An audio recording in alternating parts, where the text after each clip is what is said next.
Shalom, bonjour. Voici la journée que Dieu a faite. Qu'elle soit pour nous un sujet d'allégresse et de joie. Amen. La lecture qui continue dans Actes, chapitre 13, versets 14 à 41. Le thème, c'est les prophéties de Dieu se réalisent toujours. 14 à 41.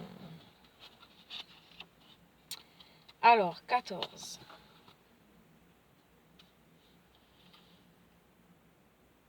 De Perge, les autres continuèrent leur route jusqu'à Antioche de Pisidie, et pour le Shabbat, ils allèrent à la synagogue et s'assirent.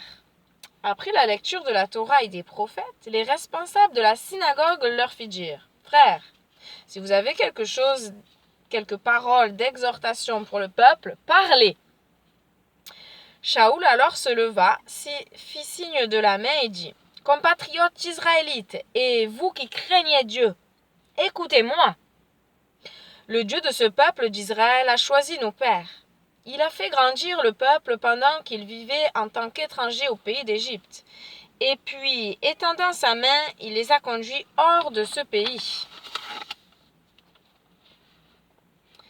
Pendant 40 ans environ, il a pris soin d'eux dans le désert, et après avoir détruit 7 nations sur la terre de Canaan, il a donné à son peuple leur terre en héritage. Ceci a duré environ 450 ans. Après quoi, il leur a donné des juges, jusqu'au prophète Shmuel. On a l'habitude de Samuel. Puis, ils ont donné un roi, et Dieu leur a donné Shaoul ben Kish, un homme de la tribu de Benjamin. Après 40 ans, Dieu l'a ôté du milieu d'eux et leur a donné David comme roi, qu'il a approuvé en lui rendant ce témoignage. J'ai trouvé en David ben Ishaya un homme selon mon propre cœur. Il fera tout ce que je veux. C'est de la descendance de David que, selon sa promesse, Dieu a donné à Israël un libérateur qui est Yahusha. Avant la venue de Yahusha, Yoshanan avait proclamé l'immersion à tout le peuple d'Israël, l'appelant à revenir à Dieu en se détournant du péché. Au moment où Yoshanan terminait son œuvre, il dit : « Qui pensez-vous que je suis ? Eh bien, je ne le suis pas. Mais voici venir après moi celui dont je ne suis pas digne de délier les sandales. Frères, fils d'Abraham et ceux qui parmi vous craignez Dieu, c'est à vous que le message de la délivrance a été envoyé. Car les habitants de Yerushalayim et leurs leaders n'ont pas reconnu qui est Yahusha, ni compris le message des prophètes qui est lu chaque Shabbat. Mais en le condamnant, ils ont accompli le message des prophètes. Ils n'ont trouvé en lui aucun motif légitime pour le faire condamner à mort. Cependant, ils ont demandé à Pilate de le faire exécuter. Et après avoir accompli toutes les choses qui étaient écrites à son sujet, ils l'ont descendu du poteau et l'ont mis dans un tombeau. Mais Dieu l'a révélé d'entre les morts. Il est apparu pendant de nombreux jours à ceux qui étaient montés avec lui de la Galile à Yerushalayim. Eux sont maintenant ses témoins devant le peuple. Quant à nous, nous vous apportons la bonne nouvelle. Ce que Dieu avait promis au Père, il a accompli pour nous, ses enfants, en relevant Yahusha, comme il est en effet écrit dans le psaume 2. Tu es mon fils. Aujourd'hui, je suis devenu ton père. Et quant à la résurrection des morts, pour qu'il ne retourne plus à la décomposition, il a dit : je donnerai les choses saintes de David, celles qui sont dignes de confiance. Ceci est expliqué dans un autre passage. Tu ne laisseras pas ton sein voir la décomposition. David a en effet servi le dessein de Dieu en sa propre génération. Mais après cela, il est mort, a été enseveli et a vu la décomposition. Alors que celui que Dieu a relevé n'a pas vu la décomposition. Par conséquent, mes frères, sachez que c'est par cet homme que le pardon des péchés est proclamé. Ce qui veut dire que Dieu blanchit de tous leurs péchés ceux qui mettent leur confiance en cet homme. Même les péchés qui, au regard de la loi de Moïse, n'auraient pas pu être effacés. Prenez donc garde qu'il ne vous arrive pas ce qui est annoncé par les prophètes. Vous, les moqueurs, regardez, soyez saisis d'étonnement et mourrez, car de vos jours, j'accomplis une œuvre que vous ne croiriez pas, même si quelqu'un vous l'expliquait. Reprise, et je vais relire le dernier verset, 41.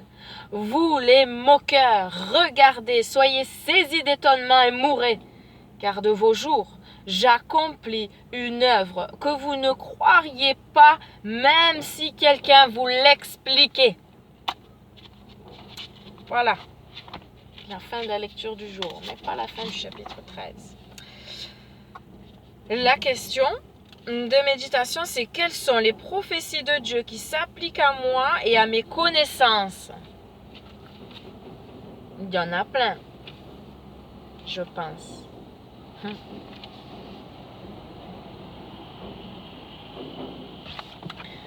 Toutes celles de la parole de Dieu.